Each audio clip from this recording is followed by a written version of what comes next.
What's up, everybody? Pat here. How we doing today? I'm doing well. We had a good day today. Let's see. I had my physical today with my primary care physician, right? And went well. All right. I was pretty happy with it. But you know what? As I was going through my medical history with my doctor today, I decided to it made me start reflecting on how far I've come in a short period of time. So that's what we're going to talk about today. Reflecting on your progress and realizing that really what I'm doing here is I'm standing in my power, right? And the reason it came to that was my doctor was asking me what one of the medications I was on when I was in rehab. It was some anti-seizure medication, right? And she asked me why. Did I have any issues with seizures? And no, I didn't. And what it was is when I first walked into rehab, that in previous stints they used to load you up on Librium, at least for the first 3 days, and basically you walk around like a zombie and you sleep all day, right? And when I first got there and realized it didn't do that anymore, I was trying to manipulate it so that they might, and it didn't work. They put me on some other medication I didn't need to be on, and come to find out it's a medication that often interferes with other medications. So fortunately, I wasn't on any other medication, but it made me realize that what I was doing was even going into rehab, I was trying to manipulate. And it was good. When I first got there, I was still actively using. I went in there high as a kite, so it makes perfect sense, right? Because that's what we did in early recovery, or even in life. That's what we do, right? We manipulate things for the outcome that we want, not necessarily understanding what that outcome, how it may affect other important areas of your life, right?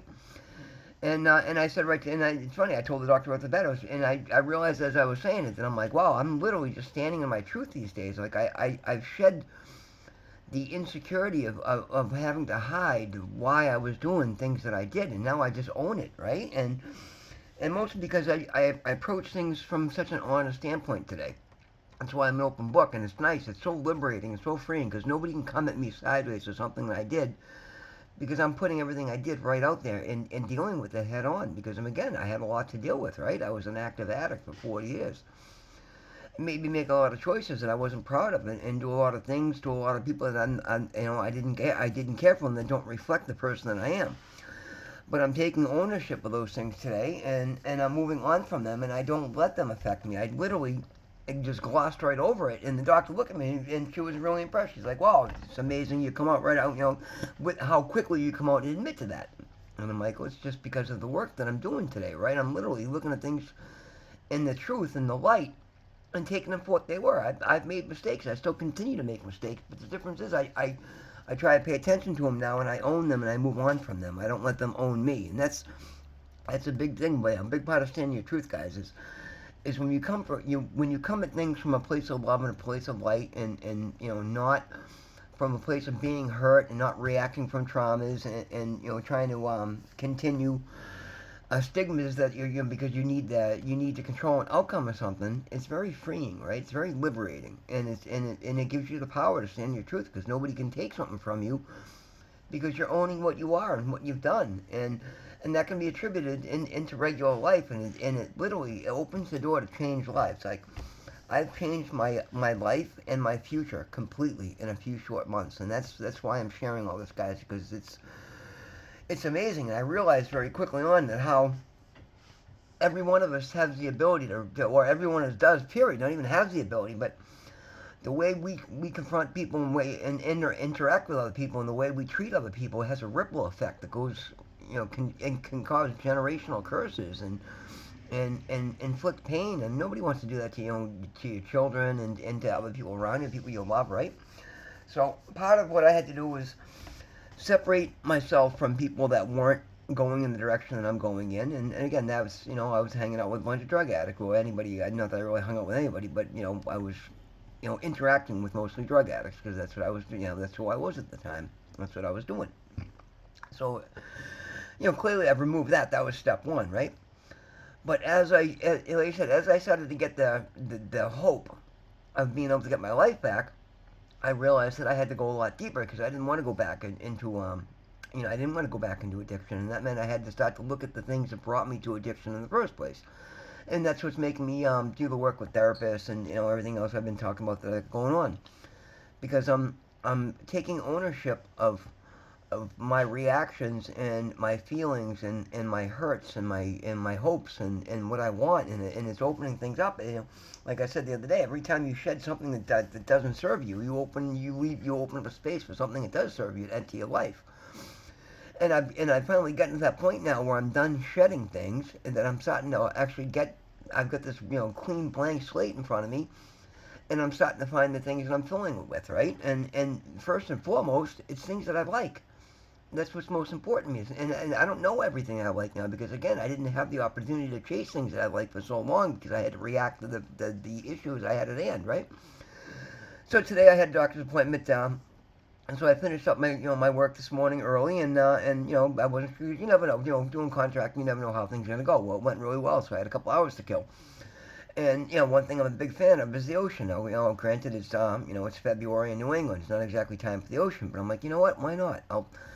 I'm going to Boston. I'll go over to Malibu Beach in Dorchester and just do a meditation by the water because I enjoy the smell of the ocean air. And it was cold, but I bundled up and I sat by the water and actually didn't sit. I walked because it was too wet and cold to sit down. But I just put a meditation on, and it was nice. Like it gives you such. It's a good way to recenter yourself and just think about things. And the more you think about things, the more you're able to control outcomes of things, guys. And that's a big part of what I'm trying to convey to people here is we all have the ability to change our lives for the better. And by changing our lives for the better, we change the lives of people around us for the better. And we start to collectively do that. We start making huge changes in this world. And I know I'm one person online here, but I'm one of billions of people online, and many people have a good message. Many just going on. That's great too. They probably get a lot more follows than I do because they're a lot funnier than I am, right? And they're a lot more lighthearted. But I'm going through some serious stuff here. But at the same time, it's also about joy, because the end result is joy. Joy in my life. Joy for my life. A reason to live a life. Finding like-minded people to fill my life with. As I've cut so much out, now I'm starting to looking to fill those spots back up and putting myself out here like this because, again, it's going to attract the people that think similar and want similar things to me to come into my life, right? And that's great. I mean, that's amazing. That's the beauty of the world that we live in today, guys. Is having this internet at our disposal. When I was a kid, I didn't have the opportunity to reach out and get a message out to God knows how many people eventually.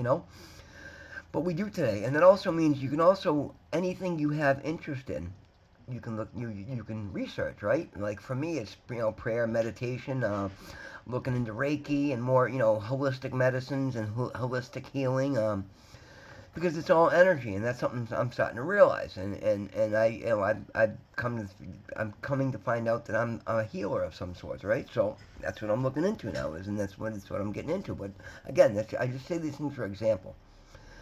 If you have interests in your life that you're ignoring, that maybe is why you may not be so happy, right? So start to shed the things that you do out of reactions or to medicate because you're not happy, and make room for things that do make you happy, and go after those interests, right? I mean, it's common sense, but it's not always easy to do. And we get so caught up in our lives, and time goes so fast. If you don't stop and make a change, guys, things will never change and just snowball on you. And that's what happened with me. That's why it's why I try and put these things out here, right? I got some notes here. So yeah, you shed the old wounds, release attachments to things that don't serve you. It's a hard thing to do, guys, but I'm standing proof that it can be done because I've done it.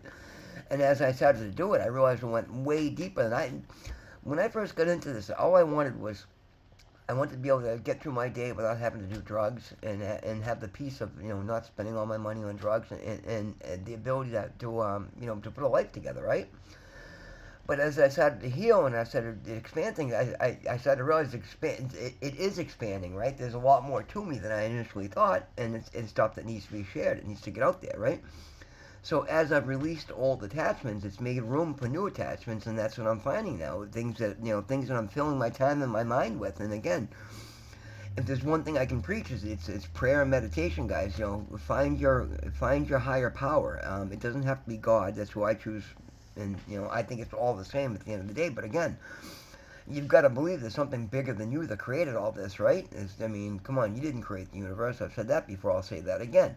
So find your higher power, whatever you choose to call it, God, goddess, Greek mythology, whatever it is, man. Find it, right? And Give respect and give thanks, because it all starts with thanks. When you approach life from a position of thanks, you're actually acknowledging what's good in your life, and there's a lot of good. You wouldn't still be here. None of us would be bothering. We wouldn't be having children if we didn't believe there was good in life, right? So clearly, be grateful for what's good in your life. Start to sever attachments to things that aren't, and make space for things that are. And if you're in a toxic relationship, then either work on actively healing your relationship or shed it. I know it's a hard thing to say, people, but it has to be done. I've had to do it over and over and over with so many, and it's not always easy because I'm not somebody that loves confrontation, right? And the last thing I want to do is hurt anybody. I've literally spent my whole life trying to make people feel better, and trying to show people the good in themselves. The last thing I want to do is say, hey, I got no room for you in my life right now. But that's been a huge challenge for me, and it was putting myself first, and it was very, very difficult, guys. Really hard to do. But it gets easier, and as I'm doing it more, I'm going deeper with it, and I'm having to do it more. And you don't have to be an asshole about it, but you can just explain to somebody, hey, listen, because honestly, if you're spending time with somebody that's not aligned with you and you're not having a good time with, and even people grow apart, but you got to accept that, right, and respect that.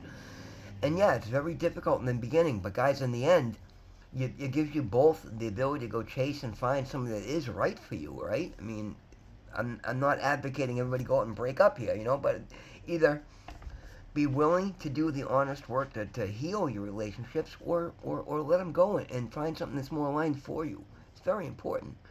Very hard to do, but it's really important. So if you're in a relationship, and you know what, and sometimes just thinking about that might be enough to make you realize that the person you're with you love a lot more than you think you do.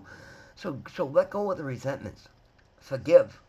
Open communication, right? The hardest thing in the world to do is to honestly talk to somebody.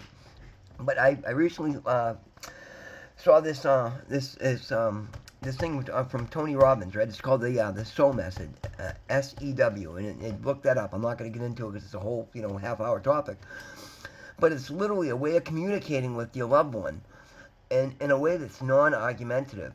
And literally, there's like three ways. It's a three-step approach. That if you do this with your relationships, you can literally go get through any topic without fighting if you're both committed to staying to the guidelines. I think it was a woman that wrote the book. But look into that, right? If you're in a relationship and you're having difficulties and you want to heal it, then look into this SEW method, the SOW method. It's absolutely amazing. I got notes on it. It's getting towards the end of the video. Maybe I'll bring it up in the next video. I'll look at my notes, but look into that. My point is, guys, either fix the things that are bothering you, right? Confront the stresses in your life to make your life better. And I'm telling you this because we all need to. Everybody has them, right? And we're carrying these grudges and resentments that make us treat the people that we love shitty. And there's no need for it. You either become honest with it and say, listen, hey, either we've got these these challenges in front of us. Either we work on them together and overcome them, and it's going to make you stronger and better. You're going to have a better relationship. You're both going to be happier. Or you understand that maybe it's not right, and you move on before you just create years and years of trauma, right? And it's huge, right? Hugely important. So that's my message today, guys. Basically everything I'm coming at you with is just things I'm learning. Is because literally I freed up a lot of time in my day now. All I do is research how to live better, how to feel better, how to get better, how to be better. And I'm trying to pass a lot of this stuff along because I honestly believe the more people I can get this to, the more it can make a difference, and the more you can make a difference in somebody else's life when you heal and become more enlightened yourself. And in doing so, we'll literally make a change in this world, and that's what this is all about. I made a huge change in my life, and I'm incredibly grateful for it. I want to share that. So that's the message today, guys. Thank you again. Thank you for being here. I forgot to say it again in the beginning of the video. I still got my issues, guys. Self-promotion is tough for me. Please like, subscribe, share. Anybody that might want to share. If anybody watching these videos, listen, I love you. I appreciate you. Please hit that like button for me. And remember, God loves you. I love you. If nobody else has told you that today, I have, because I do. We're all family here. Let's look out for each other. Heal yourself. Pick somebody else up along the way. Do something good for somebody else. It goes a long way, guys. All right? Thank you. See you in the next one.